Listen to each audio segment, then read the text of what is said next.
bem-vindos a mais uma edição do programa Toque de Bola, aqui da TV Arte O Mundo em Suas Mãos. Eu sou a Mel Viegas e vamos aqui falar neste programa sobre a quarta rodada do Campeonato Brasileiro, que aconteceu no final de semana passado. Vamos começar falando sobre o único jogo de sábado. Vamos lembrar que não o único jogo do campeonato de sábado, mas o único jogo entre os paulistas, e são esses que nos importam, são esses que a gente fala aqui no Toque de Bola. O jogo de sábado foi Corinthians 0-0 Grêmio na Arena Corinthians em Itaquera, em São Paulo. Um jogo que, no meu ponto de vista, foi apático. Os dois times não criaram muito, os dois times não foram para cima, seja por falhas técnicas e também não conseguiram criar muito pelo fato das estratégias do seu adversário. Seja Corinthians, seja Grêmio, os dois pararam em suas defesas, sejam elas como fossem, como se consolidaram, os dois times pararam em ambas as defesas. Mas engana-se quem acha que o jogo fica marcado só por aquilo que está entre as quatro linhas, só pelo futebol. Engana-se muito. Mais uma polêmica no Campeonato Brasileiro e mais uma vez ele, gente, que se tivesse um prêmio aqui no Toque de Bola, seria pro polêmico do programa. É sempre ele, o árbitro de vídeo. O árbitro de vídeo mais uma vez presenciando, encenando uma polêmica em Itaquera. No lance, a bola bateu na mão de Fagner e pênalti para o Grêmio. O juiz assinalou o pênalti para o Grêmio. No minuto seguinte, consultou o árbitro de vídeo e anulou o pênalti. Olha, vocês imaginam, quando a gente fala que árbitro de vídeo é polêmico, que o futebol é polêmico, que não é só a bola, né, o futebol em si, o jogo em si que é polêmico, a gente não tá brincando. Porque isso revoltou torcedores do Grêmio, colunistas, jornalistas falando sobre o ocorrido.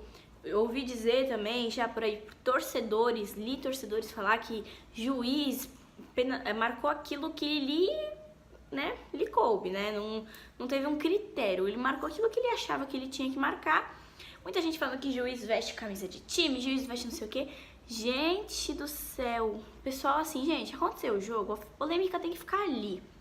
Porque, infelizmente, essas polêmicas, querendo ou não, vão acabando um pouco com aquela graça do futebol, tipo, o que a gente podia analisar o jogo, a gente podia, que nem eu estou aqui falando, a gente vai falar também sobre o jogo em si, mas estamos falando sobre um lance polêmico e eu acho, na minha opinião, tá, gente, que isso estraga um pouco o futebol, o esporte, né, em si, porque você vem aqui num programa para debater sobre o que aconteceu no jogo e você mais uma vez tem que falar sobre polêmica, porque infelizmente é isso que rodeia o futebol.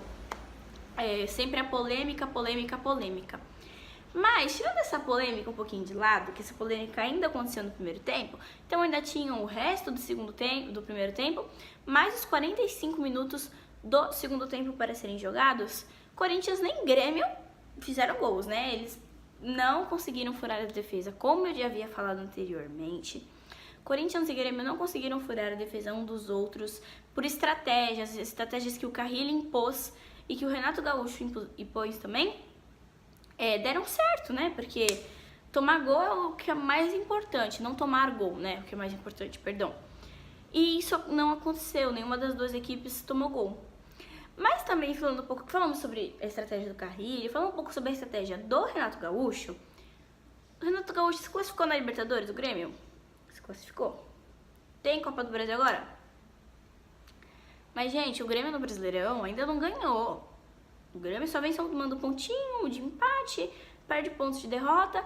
O Grêmio ainda não venceu no Campeonato Brasileiro. O Grêmio está na zona de rebaixamento. Então, ó, abre seu olho, Renato Gaúcho, porque Campeonato Brasileiro, filho, se ficar bobeando, a gente já falou isso, eu falei isso em programas passados, que é tanto para quem quer ganhar título, quanto para quem quer permanecer em Série A, permanecer no Campeonato Brasileiro, não pode vacilar com pontos pequenos, com jogos pequenos, nem com jogos grandes, porque Corinthians e Grêmio é um jogo grande. Mas não pode vacilar dessa maneira. O Grêmio tinha condições de ganhar, assim como o Corinthians, e nenhum dos dois fez, nenhum dos dois conseguiu ganhar. Então, gente, por favor, né, vamos estar abrindo o olho, Carrilho, Renato Gaúcho. Vou falar só sobre eles agora, porque esse é o bloco do Corinthians enfrentou o Grêmio, mas depois a gente vai falar mais também. Não percam pontos bobos, gente. Se você quer ser Corinthians, já falei isso também, vou repetir, vai ficar cansativo, vocês vão ficar de saco cheio de me ouvir falar isso, mas é verdade. Corinthians traçou como uma das suas metas, quer conquistar um dos 3 títulos que está disputando agora. Copa do Brasil, Campeonato Brasileiro, Sul-Americano. O Corinthians quer um desses 3 títulos, se possível os 3, né? Todo mundo quer ganhar 3 títulos, gente. Olha, acho que é o sonho de todo torcedor, todo jogador, todo time, ganhar a tríplice coroa. Mas o Corinthians quer pelo menos um desses títulos na sua sala de troféus, no final do ano. Então, se quer ganhar o Brasileirão, tem que acordar também, não pode ficar bobeando. Corinthians, que não pode adotar mais só aquela maneira retrancada de jogar. Corinthians tem que surpreender. Quando enfrentou o Santos pela fase de grupos do Campeonato Paulista, ficou 0-0, surpreendeu o Sampaoli com indo para cima, querendo o jogo. O Corinthians surpreendeu e o Corinthians tem potencial para surpreender no Campeonato Brasileiro e nas outras competições. Então tem que abrir o olho, tem que acordar, tem que começar a mostrar mais desempenho. Por mais que não perdeu, ok, não perdeu, mas também não ganhou. E se amanhã mais tarde vai fazer falta esses pontos? Já falei isso também em programas anteriores. O Corinthians não pode só entrar com aquele sangue no olho de ganhar clássico. Todo jogo tem que tratar como clássico, porque são desses jogos, pouquinho a pouquinho, que se constitui uma campanha de campeão. Então, Corinthians, Grêmio, abram o olho para o Campeonato Brasileiro. Nós falamos aqui um pouco sobre o jogo do Corinthians, falamos um tequinho sobre o Grêmio.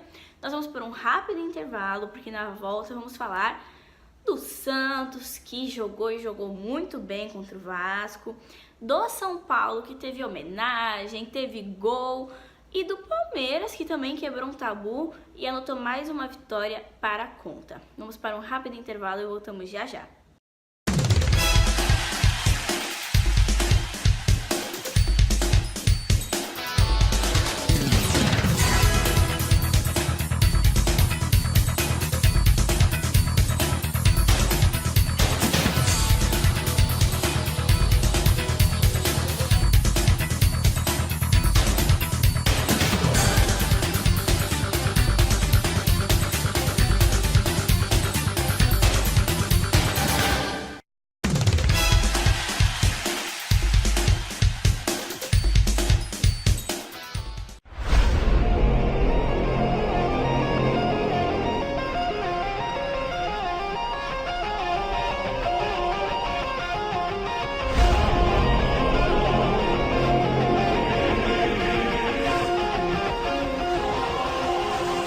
A população com a palavra. Competência e credibilidade com responsabilidade. Só com quem tem a seriedade em noticiar o que de fato a população necessita ouvir. Criando caso com Solange Dalbon. www.radioitvarte.com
Vamos para mais um bloco aqui do programa Toque de Bola da TV Arte, o Mundo em Suas Mãos. E neste bloco vamos falar sobre a vitória, com V maiúsculo, com tudo maiúsculo, do Santos em cima do Vasco. Olha, eu arrisco me dizer que o Sampaoli me surpreendeu muito. Eu não botei fé quando o Sampaoli foi contratado pelo Santos e ó, queimei a minha língua com ele. Quem mais aí se identifica, queimou a língua, também fale aí embaixo nos comentários. Bom, o Santos venceu por 3-0 o Vasco na tarde de domingo no Pacaembu. Os gols foram do Pituca, Rodrigo e o pequenino Soteldo. Gente, o Santos, por mais que não tenha um elenco recheado como Palmeiras, Flamengo, Cruzeiro, etc. O Sampaoli, com o que ele tem ali, com o que ele tinha nas mãos, ele tá fazendo um baita de um trabalho espetacular no Santos.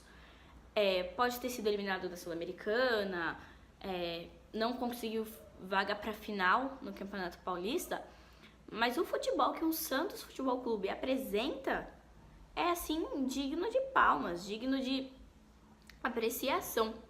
O Santos vem jogando muita bola, vem jogando fino da bola. E acho que isso é uma coisa de se parabenizar o trabalho do Sampaoli, mas também dos jogadores do Santos que entenderam a filosofia do técnico argentino, se adaptaram e conseguem juntos formar um esquema fechado, né? Se fecharam como elenco, como grupo, e estão apresentando um ótimo trabalho, encantando não só, enchendo não só os olhos dos torcedores santistas, mas também de todos os torcedores e amantes do futebol. E então, assim, foi uma partida, assim, excepcional. Eu acho que o Santos mostra um futebol muito bom, como eu já falei, é um futebol que impressiona. Mas duas coisas me incomodaram no jogo do Santos, não digo ao futebol, mas sim extra-campo. A primeira delas, eu vou falar assim, mais, não brevemente, né, mas vou falar menos do que a outra. Primeiro é que o Santos, eu entendo que o Santos é um time de Santos, é o time da Vila Belmiro e tudo, mas às vezes precisa levar jogos pro Pacaembu, mas assim, para um domingo, 4 horas da tarde, Santos e Vasco, que não é qualquer jogo, o público exigia muito mais, eu acho que caberia muito mais, deveria ter lotado o Pacaembu. Assim, que eu saiba, que eu me lembre, o Santos não pede muito em valor monetário dos seus torcedores ingressos. O Santos é um preço bem justo para os seus torcedores. Então, assim, não lotar estádio, gente, eu acho que o Santos é um dos favoritos para a briga pro título. Isso a gente tem, isso eu afirmo com certeza. O Santos vai entrar na briga pelo título do Campeonato Brasileiro. E a torcida, o time que é campeão, um dos fatores para o time ser campeão é o apoio da sua torcida incondicionalmente. Seja na primeira, na segunda, na terceira, na quarta rodada, o time tem apoio. Então eu acho que isso é incondicional. Isso, assim, chave para uma campanha de campeão, vocês entendem? Isso é chave, gente, isso precisa ter. Então, assim, esse foi o primeiro ponto que me incomodou, até o presidente do Santos falou sobre. E o segundo ponto que me incomodou no jogo, não digo o jogo, digo o pós-jogo e final de jogo. O que fizeram, né? Acho que posso dizer, a palavra que cabe é humilhação. A humilhação fizeram com o goleiro do Vasco, Sidão. Sidão que falhou nos gols, em um dos gols do Santos, Sidão falhou. Não vem fazendo atuações boas, isso desde o São Paulo, não é de agora. Tá, o Sidão não vem fazendo boas atuações, não é de agora, não é de um jogo e outro. Mas o Sidão, gente, que foi, assim, na minha opinião, humilhado, né? Foi escolhido como craque do jogo entre Santos e Vasco. O que ele sabia é que, mesmo ele sendo eleito craque do jogo, ele sabe que ele não fez uma partida boa. Então ele sabia que tinha sido de zoação com ele. E além disso, quererem entregar o troféu pra ele recebeu o troféu e tudo mais. Mas assim, eu acho que o que o marcou é que o Sidão, ele é um baita de um profissional, gente. Ele é um profissional, assim, exemplar. Ele não é um goleiro ruim, o Sidão não é ruim. Mas eu acho que o que mais o marcou, o que mais deixou triste o Sidão, foi o fato dele estar representando a mãe, né, em campo, porque a mãe dele é falecida. Sidão estava representando a mãe dele em campo e ele até declarou no fim do jogo que tinha sido o dia mais triste da vida dele, por não ter, né, honrado o nome da mãe dele, que estava nas costas dele, aliás, em campo. Então, assim, gente, futebol é engraçado, essas coisas da vida. O futebol também tem que ser uma zoeira, uma coisa assim, Só que a gente tem que estabelecer os limites da zoeira. Ela tem que acabar a partir do momento em que aquilo fere o outro. Isso não só para o futebol, mas isso como para a vida. A partir do momento em que você, com a sua piada, você está ferindo outra pessoa, você sabe que você está machucando outra pessoa, acabou por aí, não é mais palhaçada, não é mais brincadeira. Isso daí você tem que ter consciência, não fazer isso e achar que é engraçado dar risada. Eu entendo que assim, quem votou nele como craque do jogo e tudo mais, gente, não foi por maldade, eu tenho certeza que não foi isso, assim, boto minha mão no fogo, não foi por maldade, mas é difícil a gente fazer uma coisa sem saber o que se passa com o outro. Então, isso foi feito com o Sidão sem saber o que se passa com ele, sem saber os problemas que ele enfrenta, sem saber as coisas que ele enfrenta diariamente, não está num bom momento da carreira dele, tudo. E eu acho que isso foi muito chato. Mas, por toda a situação ruim que acontece, a gente vê as coisas boas que ocorrem depois. Santos, jogadores do Palmeiras, São Paulo, Vasco, Botafogo, inúmeros times demonstraram apoio pelo Sidão nas redes sociais. Eu acho que foi uma atitude super bacana, uma solidariedade mesmo dos clubes, dos jogadores do Palmeiras, que um a um do elenco foi postando, poxa, vamos Sidão, força Sidão. Cara, eu acho isso assim, magnífico. Eu acho que o futebol também é mágico por essas coisas. A união que envolve todo mundo nesse esporte mágico, e todo mundo se une. Na hora do aperto, você vê que as pessoas se unem. Então eu acho que foram muito bacanas essas demonstrações de solidariedade dos clubes, atletas, dirigentes pro Sidão. Então eu acho que isso foi um super ponto também que, sabe, faz a gente elevar e a gente vê que cada vez mais o esporte não é só um futebol, não são só 11 caras correndo atrás da bola, é muito mais que isso, é uma paixão que envolve, né? E assim, super magnífico, então assim, nota 10 demais pros times que se solidarizaram. Nota 10 pro Sidão também, porque todo mundo tem seus momentos ruins, vamos dar sua volta por cima, é normal ter fases ruins da vida, mas elas passam. E nota 10, gente, nota 1000 pro futebol do Sampaoli. Eu acho que assim é muito gratificante ver o Santos jogar atualmente, porque estão jogando bola. Mas Santos não pode esquecer que enfrenta quem? Agora vem um compromisso difícil. Santos e Palmeiras e Santos, na verdade, sábado no Pacaembu. Olha, gente, eu vou falar mais um pouquinho daqui a pouco no bloco do Palmeiras sobre esse confronto, mas vai pegar fogo. Já adianto esse spoilerzinho pra vocês. Vamos para um rápido intervalo e voltamos já já.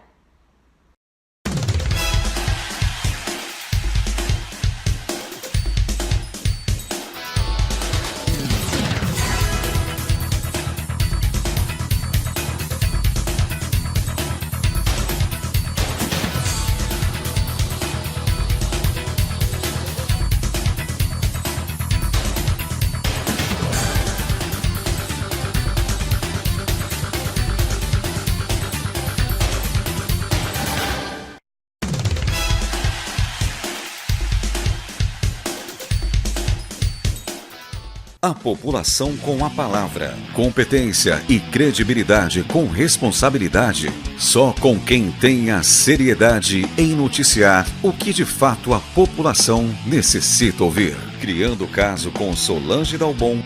www.radioitvarte.com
para mais um bloco do programa Toque de Bola aqui da TV Arte, o Mundo em Suas Mãos. E nesse bloco vamos falar sobre a vitória, também com um V maiúsculo, do Palmeiras sobre o Atlético Mineiro no Mineirão pelo placar de 2-0.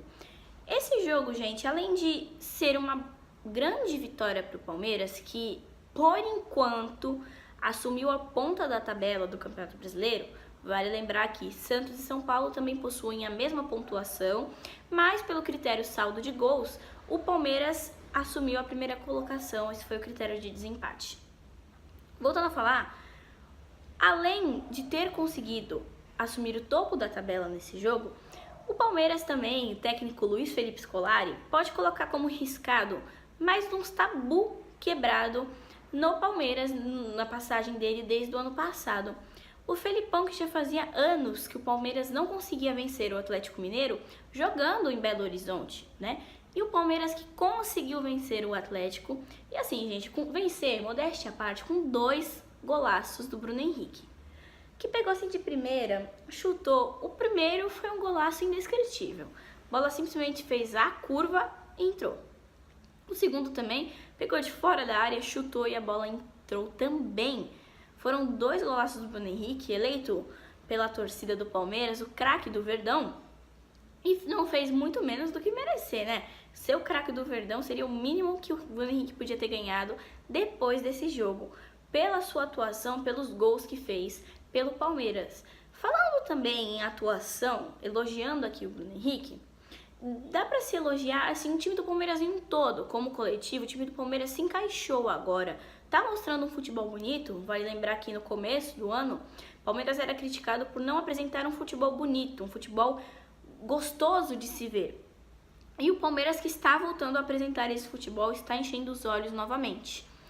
Mas também vale se elogiar, a parte, além do coletivo, um jogador do Palmeiras, que já foi muito criticado, não teve, às vezes, boas atuações, mas agora está mostrando que é literalmente um bom jogador, que é o Felipe Melo. O Felipe Melo, que anda contribuindo muito para que o Palmeiras continue sendo um time sólido. Felipe Melo, que de 100%, 98%, para vocês terem uma noção, dos passes do Felipe Melo são passes certos. Então, de 100%, ele tem 98% de aproveitamento de passes. Então, dá para se calcular aí como joga o Felipe Melo. E além do Felipe Melo, também quem merece, como eu falei, é um todo coletivo. Se a gente ficar parando aqui para elogiar o time do Palmeiras, a gente vai passar minutos elogiando, porque voltou a ser o time do Palmeiras, principalmente em brasileiro, gente. Porque vale lembrar que o Palmeiras não perde no Campeonato Brasileiro desde julho do ano passado, quando perdeu por 1-0 para o Fluminense, que ocasionou a saída do técnico Roger Machado. O Palmeiras, desde então, no Campeonato Brasileiro, não conhece derrota. O Palmeiras, desde então, não perdeu no Campeonato Brasileiro. Isso se deve também à grande dupla de zaga do Palmeiras, Gustavo Gomes e Luan, que já tem acumulados quase, gente, 90 minutos sem tomar gol. Acho que é um recorde que não é para muitos, né? São para bons zagueiros. E o Gustavo Gomes, que chegou com uma contratação meio apagada, já que não jogava, né, fora do país. E o Luan, que já vinha sendo bom, sendo regular. Mas essa dupla que deu muito certo, o Felipão encaixou super bem os dois jogadores e conseguiu construir a defesa que ninguém passa do Palmeiras, zaga titular, né? Vamos dizer assim, que é a zaga titular do Palmeiras. Mas já que o Palmeiras está demonstrando tanto um futebol bom, um futebol de qualidade, um futebol que está dando gosto de se ver, tem pela frente um grande desafio que vale a liderança no Pacaembu no sábado contra o Santos. Um jogo que literalmente vale a liderança para um dos dois. Quem ganhar ali é líder. Aí, se ficar empate, tudo tem que torcer para time A, time B, time C não ganhar e aí continuarem nas posições. Mas é um jogo que vale liderança. Além de valer liderança, é um jogo que tem tudo para ser um jogão. Santos de Sampaoli, que vem apresentando o futebol, como falei no bloco seguinte, espetacular. E Palmeiras de Felipão, invicto no Campeonato Brasileiro desde o ano passado. Palmeiras de Felipão que vem mostrando também um futebol bom, regular, futebol que vem sendo jogado bem.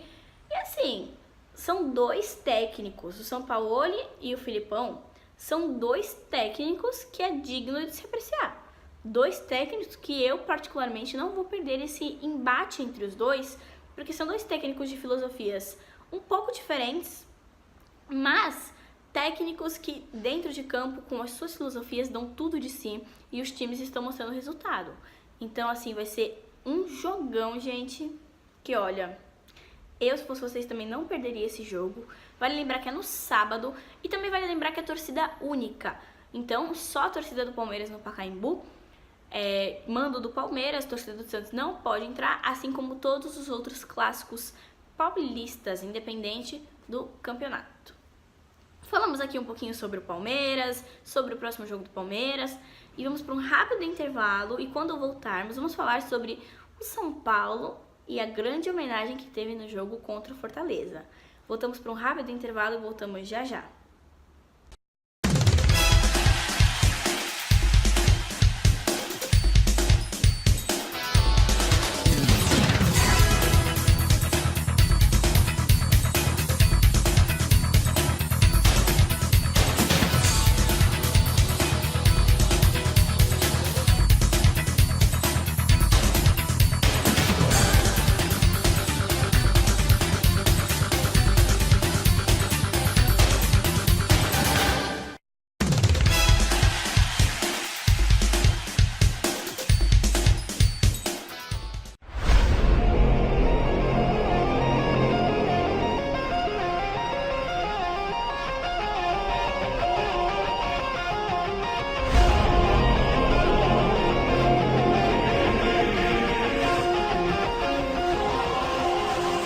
A população com a palavra. Competência e credibilidade com responsabilidade. Só com quem tem a seriedade em noticiar o que de fato a população necessita ouvir. Criando o caso com Solange Dalbon.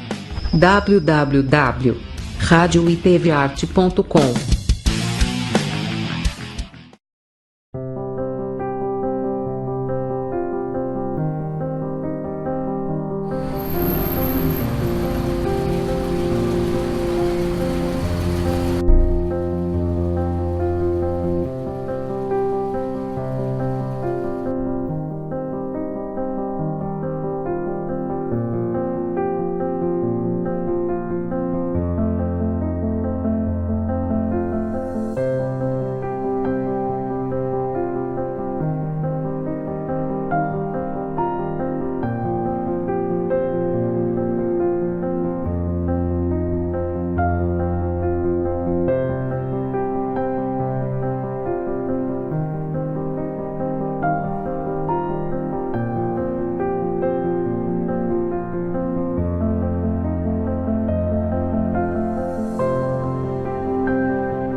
Para o último bloco do programa Toque de Bola aqui da TV Arte, o Mundo em Suas Mãos. E neste bloco vamos falar sobre a vitória do São Paulo para cima do Fortaleza, lá em Fortaleza, pelo placar de 1-0. Gol dele, Hernanes, o querido da torcida, o profeta, gol do Hernanes. E assim, gente, o jogo em si, vamos já direto pro ponto. O jogo em si foi um jogo muito bom. Como eu havia falado no programa anterior, tanto Fortaleza quanto São Paulo são times bons, são times fortes. Podem talvez não estar brigando pelo mesmo ideal do Campeonato Brasileiro, que é o título, né? Fortaleza não possa brigar. Mas são dois times bons. Fortaleza, que foi campeão regional. São Paulo, que por mais não tenha sido campeão paulista, é um time que foi apresentando evoluções já no comando do Wagner Mancini e agora no comando Cuca. São Paulo, que está almejando esse título do Campeonato Brasileiro, não só por fazer tempo que não conquista o título, mas também porque faz tempo que não ganha títulos em geral. Então, São Paulo, que quer voltar a levantar taças, quer voltar a ser campeão. E teve esse desafio contra o Fortaleza, que vale lembrar também, não é um time ruim. O Fortaleza, que é muito bem organizado pelo Rogério Ceni, Fortaleza que vem mostrando bom desempenho, não veio para a Série A para ficar nessa cai-cai, de subir um ano, descer um ano, subir um ano, descer um ano. Fortaleza de Rogério Ceni, que veio para se estabelecer na Série A, veio para ficar na Série A e veio para disputar por grandes posições na Série A. Eu acho que o Fortaleza tem muita capacidade de assumir boas posições no Campeonato Brasileiro. Não sei dizer, lutar por título, não sei. Mas assumir boas colocações e brigar por vagas em competições, eu acho que o Fortaleza tem toda e qualquer chance, assim como todos os outros times. O Fortaleza, que como eu falei, é muito bem comandado pelo Rogério Ceni. Fortaleza que é muito bem organizado, Fortaleza que tem uma defesa boa, tem um ataque bom. Apesar de ter tomado um gol de São Paulo, a defesa do Fortaleza não é falha, a defesa do Fortaleza é boa, é um time que é bem estruturadinho, é um elenco fechado. E tudo isso graças ao Rogério Ceni, que está desde o ano passado no Fortaleza. Ele é um dos grandes felicitados, né, por estar colocando o Fortaleza nesse novo patamar, estar dando a oportunidade do Fortaleza estar num patamar de time grande, né? E como falamos de Rogério Ceni, que ele foi um dos grandes, né, apoiadores para Fortaleza estar assim, desta maneira, Rogério Ceni, que ganhou uma belíssima homenagem, uma grande homenagem. Torcedor do São Paulo e do Fortaleza se uniram, os torcedores, para promover uma grande festa em homenagem ao ídolo da torcida de São Paulo, o comandante também, que tem tudo para se tornar ídolo no time do Fortaleza. O torcedor do Fortaleza, que já é conhecida, gente, pelos grandes mosaicos que fazem. Mosaicos que duram o jogo inteiro, mosaicos que encantam, enchem os olhos, porque certinho, né, reguladinho, a torcida toda participa, a torcida toda vai junto ali. E dessa vez o mosaico foi para homenagear o Rogério Ceni. Logo quando as plaquinhas, né, que se sobem para formar o mar do mosaico subiram, tava um Rogério Ceni em 3D enorme na arquibancada. Uma foto do Rogério Ceni, né, posta na arquibancada em 3D, aqueles mosaicos 3D. Lógico que o Rogério Ceni não se conteve a emoção, as lágrimas ficaram evidentes nos olhos do Rogério Ceni, a emoção ficou evidente no rosto do Rogério Ceni. E além dessa homenagem pelo lado da torcida do Fortaleza, a torcida do São Paulo, que também marcou uma boa presença na casa do Fortaleza, também levou aquele seu bandeirão com o rosto do Rogério Ceni, com a foto do ídolo estampada. E não é para menos que o Rogério Ceni tenha se emocionado e tenha ficado assim extremamente feliz e contente pela emoção. Acho que independente do resultado da partida, que foi favorável para o São Paulo, o que mais valeu nesse jogo foi o fato do Rogério Ceni ter sido tão homenageado pelas duas torcidas. Foi o fato dessa união entre as duas torcidas, um clima muito bom no estádio, para homenagear uma só pessoa. Rogério Ceni, que, gente, deveria ser homenageado não só pela torcida do São Paulo, pela torcida do Fortaleza, mas por todas as torcidas em geral, por ser, além de um grande profissional, além de um grande goleiro, está mostrando que é um grande técnico. Rogério Ceni que não fez uma boa passagem no São Paulo quando foi técnico do São Paulo, mas está demonstrando uma grande evolução como técnico no Fortaleza. Tá mostrando que, ele aprendeu com os erros dele, foi estudar, foi saber mais, está agora realmente se fixando como técnico, mostrando suas ideologias, conseguindo achar o seu espaço, achar os seus caminhos, ajeitar a sua forma de pensar e inserir isso no time do Fortaleza. E o São Paulo, agora comandado pelo Cuca, com resquícios ainda do comando do Wagner Mancini, o Cuca, gente, que achou um padrão, juntamente com o Wagner Mancini, como eu falei, que já havia achado um padrão, inserindo no time do São Paulo os meninos da base, os made in Cotia. O Cuca que continuou com essa filosofia proposta pelo Wagner Mancini. E dentro dessa filosofia tem dado muito certo.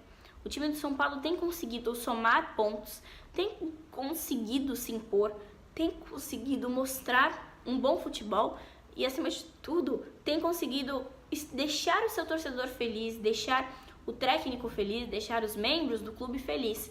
O São Paulo que, pelo menos na minha visão, com esse futebol tem tudo para voltar a impor um respeito sobre o time, sobre os conquistas. São Paulo que veio ser muito zoado por eliminações, falta de conquistas de títulos. São Paulo que eu vejo toda e qualquer possibilidade para o time de São Paulo voltar a ter respeito, voltar a ser considerado aquele soberano que todos admiravam. O time de São Paulo que, olha, gente, na minha opinião, vai dar trabalho, no Campeonato Brasileiro.